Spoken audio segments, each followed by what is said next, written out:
Quinta-feira Santa, início do Tríduo Pascal. A liturgia de hoje, da instituição da Eucaristia, tem como tema central a memória.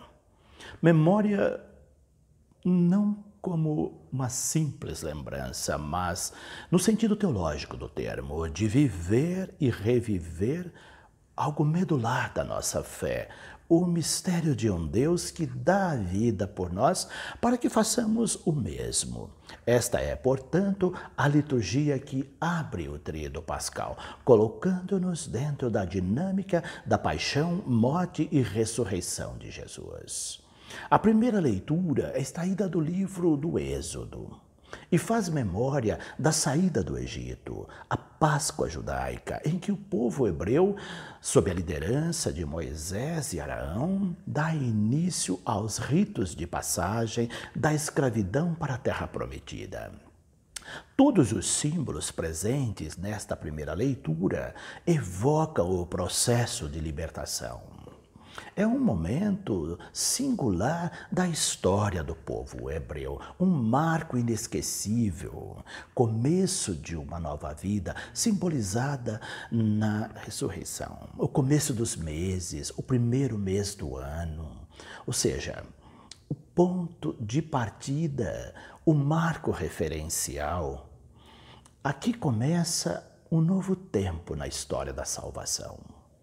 Todos devem estar a postos, isto é, de prontidão, prontos para partir e partilhar, prontos para se desinstalar e instalar nos seus corações o desejo de um novo céu e uma nova terra, onde não houvesse mais escravidão, onde as pessoas fossem tratadas com dignidade, onde todos teriam os seus direitos respeitados e o necessário para viver bem, sem precisar ser submetido a humilhações e tantos outros sonhos e promessas de vida plena. Porém, para que essas conquistas fossem atingidas, foi preciso muita coragem, garra, perseverança na busca dos ideais prometidos por Deus.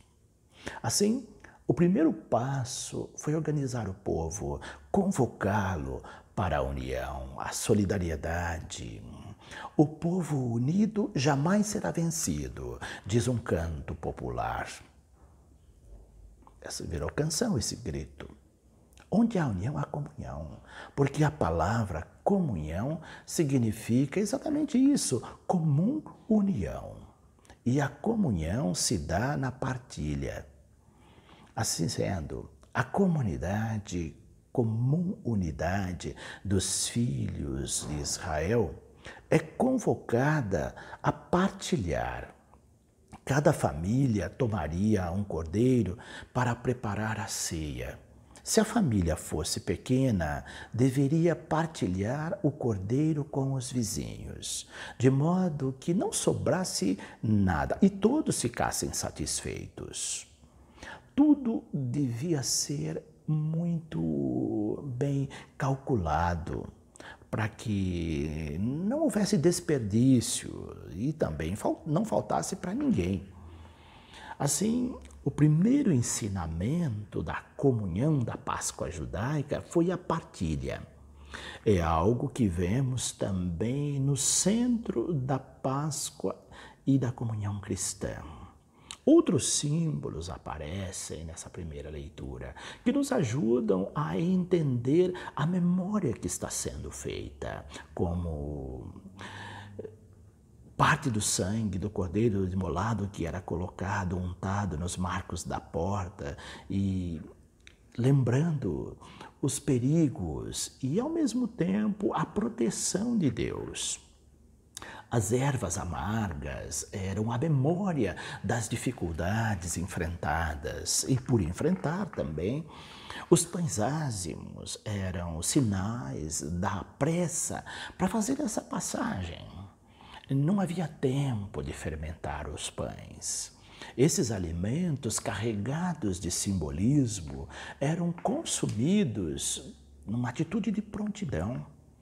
Comer com os rins cingidos, sandália nos pés, cajados na mão, prontos para a partida, prontos para a passagem, prontos para a missão. Tudo feito às pressas, pois era o momento decisivo, a Páscoa, isto é, a passagem tão esperada, e eles não podiam perder mais tempo. Era hora de fazer acontecer, e urgentemente. E a mão de Deus estava com eles, protegendo de todas as adversidades. Assim temos, na primeira leitura, a memória da Páscoa judaica, a festa memorável, como o próprio texto nos diz, numa exortação para a celebração que deve ser feita para sempre, como instituição perpétua. É, portanto, a instituição da Páscoa judaica, essa primeira leitura.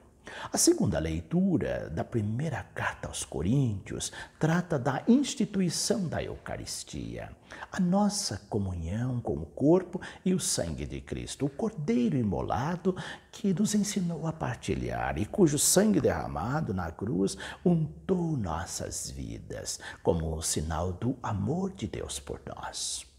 A leitura traz, portanto, o cerne da nossa celebração eucarística, a memória da paixão, morte e ressurreição.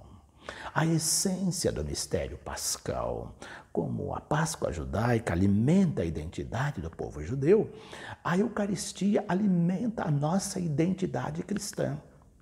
Ela coloca Jesus dentro da nossa vida e a nossa vida dentro da vida de Jesus, amalgamando-nos com Ele. Assim, cada vez que fazemos memória da sua vida doada por nós, celebrando a Eucaristia, Ele se faz presente na nossa vida, aproximando a nossa humanidade da sua divindade. A Eucaristia deve cumprir essa função na nossa vida, santificando-nos. Mas isso não se dá de modo mágico, bastando apenas comungar. É preciso compromisso com Ele. A comunhão deve ser, portanto, o resultado da nossa entrega, da doação da nossa vida pelos nossos irmãos, da comunhão com os seus ensinamentos e seu exemplo de vida. Desse modo, todas as vezes que comungamos da Eucaristia, estamos fazendo essa memória até que Ele venha. Assim, a celebração eucarística é também a instituição perpétua da Páscoa de Jesus. A Páscoa de Jesus é a nossa Páscoa. Páscoa que fazemos memória na Eucaristia. Eucaristia é serviço, doação total, sem limites, comunhão. É o que vemos hoje no Evangelho de São João, que destaca o elemento do serviço ao próximo como essencial para a verdadeira comunhão. Não é possível comungar com Cristo se não seguirmos o seu exemplo, exemplo do serviço na humildade. Durante a ceia, já sabendo da traição de Judas, ele dá um dos últimos e mais contundentes ensinamentos, exemplos de comunhão. Levanta-se da mesa, tira um manto, pega uma toalha, amarra na cintura e com água numa bacia lava os pés dos discípulos. Quem fazia isso eram os servos, escravos, no sentido estrito do termo. Jesus deu um exemplo do servo para que todos pudessem ser servos uns dos outros. Servir ao próximo é, portanto, a mensagem central do Evangelho deste dia, da memória de Cristo. Eucaristia é essencialmente serviço, doação sem restrições. Assim sendo, É preciso descer dos pedestais onde nós nos encontramos, devido aos nossos cargos, títulos, posses, e tirar o manto do orgulho, da arrogância e do poder e colocar o avental da humildade, da mansidão, da simplicidade, da pureza do coração e nos abaixarmos para lavar os pés dos nossos irmãos, isto é, ajudá-los, para acolhê-los, para tratá-los com igualdade e com dignidade, para servi-los. A lição que Cristo dá aos seus apóstolos na Quinta-feira Santa é uma lição que não devemos esquecer.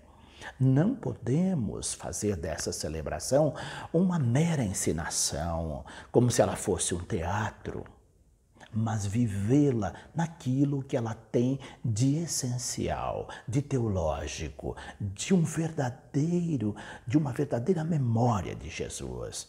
Com essa celebração da Quinta-feira Santa, a Eucaristia se recobre de significado.